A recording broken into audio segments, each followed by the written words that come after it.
Welcome to JBK cooking vlogs. మన channel ఎవరైనా సరే ఫస్ట్ టైం చూస్తున్నట్టయితే లైక్ చేయండి, షేర్ చేయండి, సబ్స్క్రైబ్ చేసుకోండి. అదేవిధంగా బెల్ ఐకాన్ క్లిక్ చేసుకోండి. నోటిఫికేషన్ ఆన్లో పెట్టుకుంటే లాంగ్ వీడియో అప్లోడ్ చేయగానే మీకు నోటిఫికేషన్ అనేది వస్తుంది. ఇది వచ్చేసి దోసకాయ ఎండు రొయ్యల కర్రీ అండి. చాలా టేస్టీగా ఉంటుంది. చక్కగా మనం కుక్ చేసుకుంటే చాలా టేస్టీగా ఉంటుందండి. వేడివేడి అన్నంలో తింటే ఇంకా బాగుంటుంది. మనం ఏంటంటే మన ఛానల్ని ఎవరైనా సరే ఫస్ట్ టైం చూస్తున్న వాళ్ళు ప్లీజ్ సపోర్ట్ చేయండి, లైక్ చేయండి, షేర్ చేయండి. అదేవిధంగా లాంగ్ వీడియోని పూర్తిగా చూడి ఒక కామెంట్ పెట్టండి, ఓకేనా? ఇప్పుడు మనం కర్రీ ఎలా చేసుకుందాం తెలుసుకుందాం.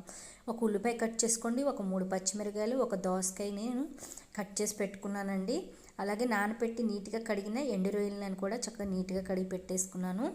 ఇప్పుడు నేను ఒక బాండీ పెట్టుకొని ఒక 2 టేబుల్ స్పూన్ ఆయిల్ వేసుకొని అది హీట్ అయ్యేలాగా ఉంచిన తర్వాత మనము నీట్గా కడిగి పెట్టుకున్న ఎండు రొయ్యలు ఉన్నాయి కదా, వాటిని వేసి చక్కగా ఫ్రై చేసేసుకోవాలి.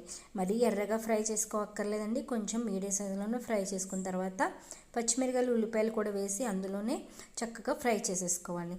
కొంచెం మీడియం సైజులో పెట్టి ఫ్రై చేసేసుకోవాలి.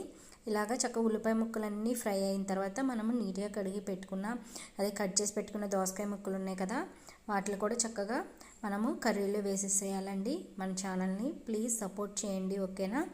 ఇలాగ దోసకాయ ముక్కలన్నీ వేసేసిన తర్వాత కలిపి పెట్టుకోవాలి. ఇలాగ వేసేసి కలిపేసుకున్న తర్వాత చక్కగా మగ్గనివ్వాలండి. చక్కగా మీడియం సైజులో మగ్గనిచ్చిన తర్వాత 1 టీ స్పూన్ పసుపు, అలాగే రుచికి సరిపడా 1 టేబుల్ స్పూన్ ఉప్పు అనేది కొంచెం తగ్గించి వేసుకోండి. లాస్ట్లో మళ్ళీ తగ్గితే వేసుకోవచ్చు. ఇలాగ ఉప్పు కూడా వేసేసుకొని ఇలా మూత పెట్టేసుకోండి. కొంచెం ఆవిరిలో వాటర్ అనేది వస్తాయి కదా, వాటర్ అంతా చక్కగా ఇది అయిపోయిన తర్వాత 1 టేబుల్ స్పూన్ కారం అనేది యాడ్ చేసుకోండి. చక్కగా కారం అనేది మీకు స్పైసీ కావాలనుకుంటే ఎక్కువ వేసుకొని నేను 1 టేబుల్ స్పూన్ వేసాను. చక్కగా ఇలాగ మూత పెట్టేసుకోండి. ఇప్పుడు 1 గ్లాస్ వాటర్ యాడ్ చేసేసి ఇప్పుడు మీడియం సైజులో పెట్టి మూత పెట్టేయండి. చక్కగా కుక్ అవనివ్వాలి. ఈ వాటర్ అంతా ఎగిరిపోవాలండి. కర్రీ వచ్చేసి చాలా అంటే చాలా బాగుంటుందండి. ఈ కర్రీ వచ్చేసి చక్కగా వాటర్ అనేది డ్రై అయ్యే వరకు ఉంచుకోవాలి. ప్లీజ్ అండి, మన ఛానల్ని ఎవరైనా సరే ఫస్ట్ టైం చూస్తున్న వాళ్ళు లైక్ చేయండి, షేర్ చేయండి, అదేవిధంగా సబ్స్క్రైబ్ చేసుకోండి. బెల్ ఐకాన్ క్లిక్ చేసుకోండి. నోటిఫికేషన్ ఆన్లో పెట్టుకోండి. లాంగ్ వీడియో అప్లోడ్ చేయగానే మీకు వస్తుంది. చూసారు కదా, కర్రీ అనేది దగ్గర పడుతుందండి.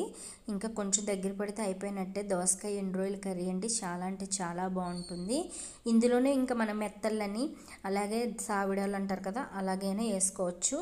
పచ్చి రొయ్యలు కూడా యాడ్ చేసుకోవచ్చు. అవి కూడా నేను త్వరలో అప్లోడ్ చేస్తాను. ఇది వచ్చేసి చాలా కర్రీ చూసారు కదా, అయిపోయిందండి. దగ్గర పడిపోయింది. కర్రీ వచ్చేసి ఆల్మోస్ట్ దగ్గర పడిపోయింది.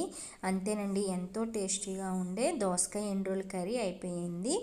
ఇలాగే లైక్ చేయండి, ఇంకా సపోర్ట్ చేయండి. మరిన్ని కుకింగ్ వీడియోస్ అనేది అప్లోడ్ చేస్తాను. అప్పుడు మరింత మీరు ట్రై చేసేయడానికి వీలుగా ఉంటుంది కదా. ప్లీజ్ సపోర్ట్ చేయండి, ఓకేనా ఫ్రెండ్స్? బాయ్. నెక్స్ట్ వీడియోలో కలుద్దాం. అంతవరకు బాయ్ బాయ్ అందరికీ. Thank you.